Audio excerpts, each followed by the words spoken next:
చాలా మంది పైల్స్ ఉన్నాయి, పైల్స్ ప్రాబ్లం ఉంది అంటూ ఉంటారు. అసలు ఈ పైల్స్ అంటే ఏంటి? సో పైల్స్ అన్నా హిమరాయిడ్స్ అన్నా ఒకటే. ఇది ఆనస్ రీజన్, అంటే మనకి ఇంటెస్టైన్ లో లాస్ట్ పార్ట్ ఆనల్ కెనాల్ అని ఉంటుంది. దాంట్లో వచ్చే బ్లడ్ వెజల్ వాస్కులర్ స్వెల్లింగ్ రక్తనాళాల స్వెల్లింగ్ ని పైల్స్ అని అంటారు. దీంట్లో 2 రకాలు ఉంటాయి, ఇంటర్నల్ హిమరాయిడ్స్, ఎక్స్టర్నల్ హిమరాయిడ్స్ అని 2 టైప్స్ ఉంటాయి. ఇంటర్నల్ హిమరాయిడ్స్ అంటే లోపల వైపు ఉంటాయి. అవి జనరల్ గా పెయిన్ కాజ్ చేయవు, పెయిన్లెస్ బ్లీడింగ్ ఉంటుంది, నొప్పి లేకుండా మోషన్ అయిన తర్వాత బ్లీడింగ్ లాగా పడుతుంది. ఎక్స్టర్నల్ హిమరాయిడ్స్ అంటే మనకి యానల్ ఓపెనింగ్ బయట కనిపిస్తాయి. సో ఇవి జనరల్ గా పెయిన్ఫుల్ ఉంటుంది. దీని వల్ల ఎక్కువ ఇచ్చింగ్ గానీ, బ్లీడింగ్ గానీ, నొప్పి కానీ ఈ ఎక్స్టర్నల్ హిమరాయిడ్స్ వల్ల ఉంటుంది.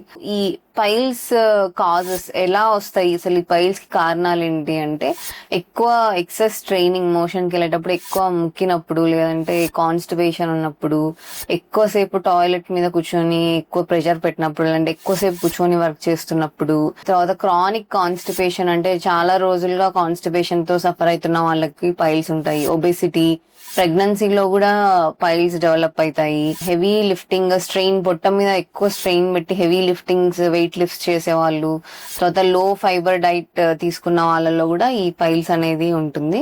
తర్వాత ఏజ్ రిలేటెడ్ కూడా, కొద్దిగా అడ్వాన్స్డ్ ఏజ్ ఉన్న వాళ్ళకి కూడా కొద్దిగా పేగుల కదలికలు ఇన్ జనరల్ స్లో ఉంటాయి కాబట్టి, ఎక్కువ ప్రెషర్ పెడతారు కాబట్టి వాళ్ళకు కూడా ఈ పైల్స్ అనేవి డెవలప్ అవుతాయి.